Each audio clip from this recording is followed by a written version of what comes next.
Hi, welcome to episode 1 of People Are People. I decided to record the first episode and get through all of the mistakes and make all my mistakes and get those over with so that I can feel comfortable in sharing my stories. So, I love a good story. Somebody once came in, we used to own a clothing store, we're in Michigan, and somebody came in and they were telling us a story about Garrett's popcorn. I've never had it. I'm sure it's delicious. So he starts telling us the story and he starts licking his fingers, like pretending to lick his fingers. And I was like, I need to go to Garrett's Popcorn immediately because just the way that he delivered the story just inspired me. And it's fun. I have been accused of being able to, if necessary, talk to a tree. I'll be in line at Little Caesars. I actually got a beautiful client while I'm in line at Little Caesars. And we sold and bought her a new house, and it was fun. I'm a real estate broker. So I love a good story. I love meeting people. No one is a stranger. The irony of that is that we live in a hard world, and some people suck. They really do. But some people are amazing. And so I describe it as going through life cherry picking all of the good ones. And that's what I like to do. So I just thought it would be fun to share some of the stories that I come across because people are amazing and everyone has a story, highs and lows, and it's fun to share those with each other. So that's what this is about. So, off the top of my head, the first couple that I wanted to share are I was in line at the Dollar Tree, which is literally my favorite store because you don't have to say no to your kids. It's $1.25. Enjoy. So I was in line and this girl and her boyfriend were in front of me and they were probably, maybe she was 17 and she was like buying a pregnancy test and she was so frantic and she was like, oh, I don't know if these work. And I said, those work better than the expensive ones. Those were the first ones I used when I was hoping to have a positive, pregnancy test. Those are the best. So I was talking to the checkout, the woman at the checkout, and I forgot her name, but she's great. And so I was talking to her, and we were saying that she was going to maybe have this baby, and she didn't know if she was pregnant or not. And so we sent her off with her pregnancy test. And then and we didn't know. So I went back in there a couple weeks later and I was like, oh, don't you wonder what happened? And she said to me, she called me and she said, are you the girl, that was up there at the front with me, with that other woman? And the woman was like, yeah, it was me. And she said it was negative. And she was like so happy for her because we were in line telling her, you're going to be okay. Whatever the result is, you're going to be okay. But the truth is, not everyone has that support. And what if she was in line with like a shithead who was like, well, I hope you're not pregnant too young, or you better keep it, or you better not keep it, or whatever they were going to say. It didn't matter. We told her she was going to be okay and we meant it. So that was fun. And then it was funny because the cashier later said to me, she's like, I would have adopted that baby. I want a baby. I was like, oh, well, I don't know. I don't know if we're going that far. But you build a relationship, you build a rapport with people. So I just love it. I think it's fun. Um, it's it's a break from the ugly. And so that's what I love about it. I was in line the other day at Whole Foods because Amazon returned. And there was a woman and she was talking to me. I also am going to sell her house. So that was fun. But she was cute. And she was saying that she was looking for an outlet, a creative outlet. And I make things out of broken jewelry. So she was saying, oh, this coworker of mine, she's a photographer. And I was like, well, do you like that? And she said, I used to do that. Great, let's do it. So sometimes it's fun to just bump into a stranger for a quick minute and then you inspire them to follow something that they've been meaning to get to, but they haven't. So that was fun. Um, Back to Dollar Tree though, my favorite part is I have a new friend at a different Dollar Tree, a cashier, and she unpacks all the makeup and I love their makeup. And now I'm on her Snapchat. And so she snaps me whenever they get a new item. I think it's so great. So, it's fun. You make friends in all kinds of places and it's a really good time. So the other day, I was getting my oil change and this menopause thing, I think they should give out medals like for real awards.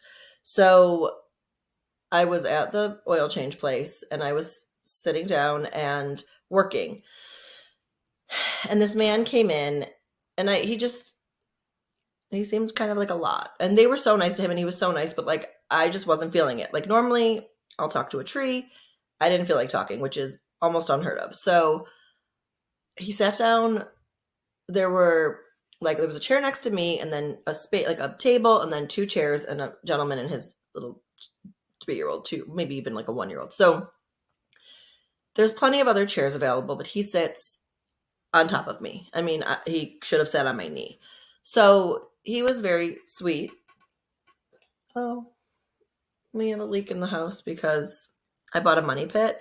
It was my dream house. I chased it for 6 years, but we have a leak. We're gonna see if we can get some help with our roof.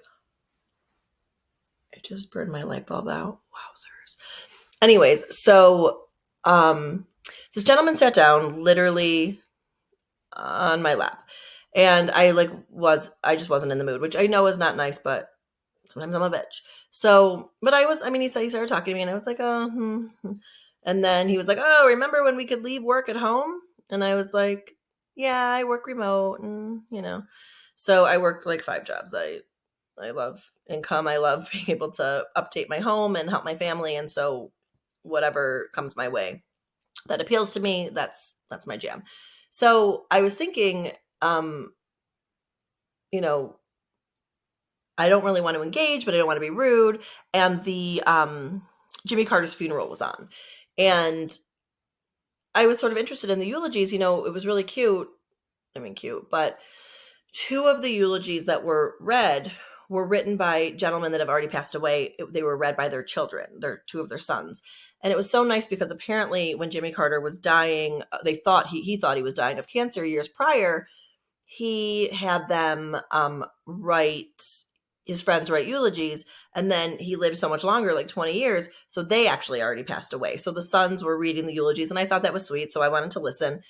And so he's like, oh, don't you remember when we could leave work at, the office? And I said, oh, okay, yeah. And I was nice. And so then he said something else, and I was like, oh, yeah, and then he's like, okay, I'll let you work. And then I felt bad because I'm like, I mean, I can do both. I can multitask. So I said, oh, I was just going to watch this, whatever. So he goes, like, I don't know why I wasn't like dying to chat with him, but all I can say is that he did start chatting. I did start engaging, and he ended up being an amazing storyteller. And I heard great stories. So first he told me, I mean, I don't know if they were great for him, but they were very interesting. And so first he said that he was married for 30 something years, and his wife kicked him and his oldest son out and moved her new boyfriend in, who was like much younger. And the 2 children that were left at the house with her, they were like, teens, young 20s. They like got downstairs one day and there was a man there with a key in his hand, and they were like, who are you? And he said, oh, I'm your mom's new boyfriend. This is my house now. Okay. So he told me that story. And then he said that usually the stories I have are uplifting. This one's just wild. But she married him. They bought him out of the house. Then they lost the house and they owed money on it. The kid that she kicked out let her move in with him and his wife years later till she got back on her feet. They got her finances figured out. She got a different place. While she was going through that, she was, going back and forth to her best friend who lived out of state, traveling with the best friend and the best friend's husband. Yeah. And she broke up their 48 something year marriage. And now he's not well and she's not well, but she's taking care of him. So that sounds fun.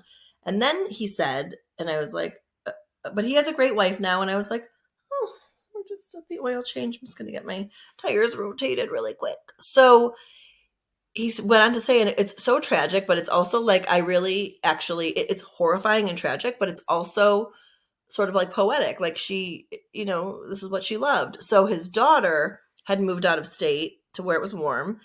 And she was like a skydiving pro. I think it was a hobby, but she had done hundreds of dives. And she went diving one day and she just decided that day she wasn't going to wear a face mask. I am afraid of heights. So I don't know what that means if you're supposed to wear a face mask, but she didn't that day. And so she jumped and at the exact same time, like she hit a bird, a seagull, and it fractured her jaw, and the jaw um, ruptured her jugular vein. So, but what a way to go, right? Like, I mean, I'm sorry for him, and I genuinely, I mean, I absolutely expressed my condolences, and she sounded like a great girl, but no, not but, full stop. Also, I feel that that's sort of amazing too. Like, she literally died doing what she loves. So I just wanted to give a sample of some of my interactions and stories. And I feel they're important to share because we're all going through it. We're all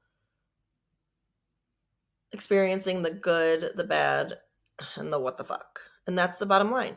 And so sometimes it's fun to meet a stranger who's not really a stranger and share even a moment of your life with them. I always joke that my clients, they become my friends and then they become my family because a stranger is never really a stranger. And so that's my theme of People Are People. And I hope you enjoy it as much as I do. Thank you.